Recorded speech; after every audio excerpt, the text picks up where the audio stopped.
mahal at mababang paaralan ng San Mateo, lalong-lalo na po kayong mga bida sa hapon na to. Kayo po na mga tumanggap ng magandang responsibilidad na magiging katuwang namin sa aming at sa ating mahal na paaralan. Ang mga HPTA o homeroom, parent-teacher, officers na nandito, hindi po mabubuo ang SPTA kung wala po kayo sa bawat section ng inyong mga anak. Pangalawang taon na nangyari sa San Mateo Central, ang lahat, pati ang homeroom ay atin pong binibigyan ng pagkakataon na makapag-oath o makapalumpa.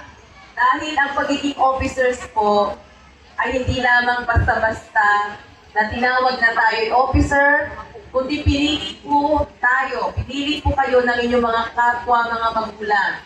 Kinikilala po kayo na kayo ay may kakayanan na mamuno sa inyong mga sarili-sariling silid-aralan.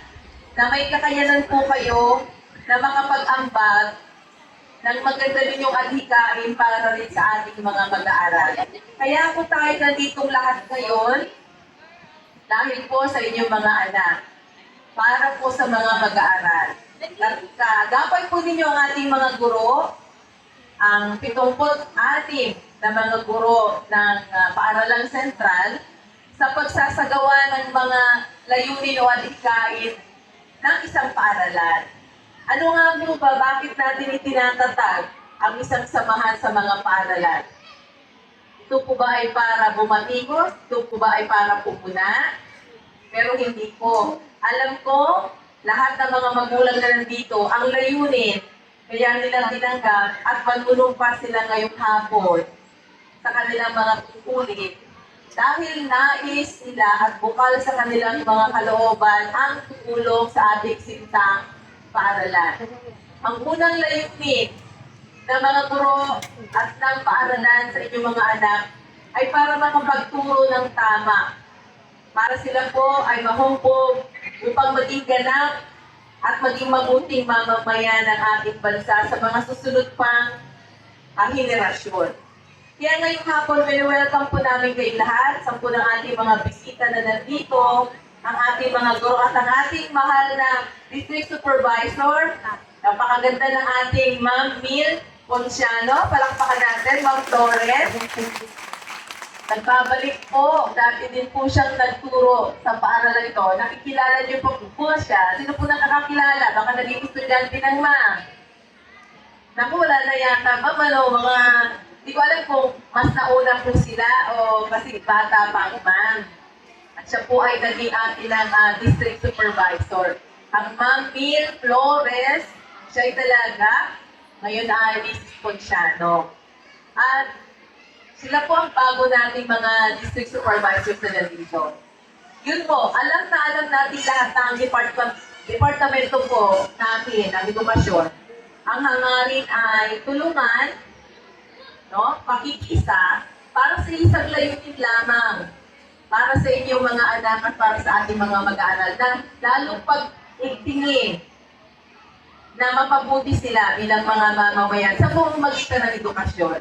Kaya ngayong hapon, sa pangalawang pagkakataon, kasama ang homeroom PTA at ang ating pong kabuuan na mga officers at pamumuna ulit, ang naibuto ulit ng Presidente, ang Sir Dante Galicia, palakpakan natin, nandyan siya. Ay patuloy na pinagpapatuloy. 10 ng kanyang mga kasamahan. Nakikita ko pa rin yung mga dating officers. Pakitayo nga po yung mga dating pa rin officers ng SPTA.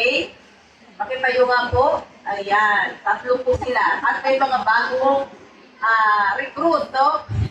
O membro na alam ko kayo ay naiboto para po makipagtulungan sa paaralan.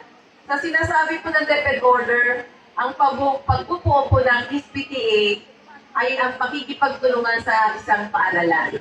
Kung ano po ang magiging ayos o kahihinatnan o kaayusan ng isang paaralan, nakasalalay po yan sa namumuno at sa mga magulang na nandito sa paaralan.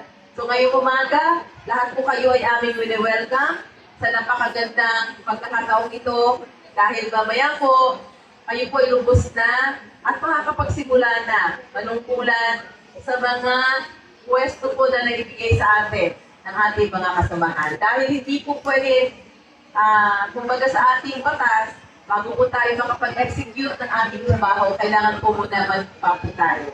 Kaya lahat po ng inyong papel mamaya ay pipirmahan po natin para kayo po ay masabi na natin lubos na opisyales. So ipagpamulit ko ang mga nasimula ng ating mga dating magigiting na officers sa napakaraming proyektong naisagawa. Magsasagawa rin po tayo ng State of the School Address para doon namin may lahat sa inyo kung ano ang mga bagay na nakabuti, gayon din ang mga improvements pa na dapat natin gawin. Muli po, welcome at magandang hapon po sa ating lahat. Salamat po. Thank you, Ma'am Liz.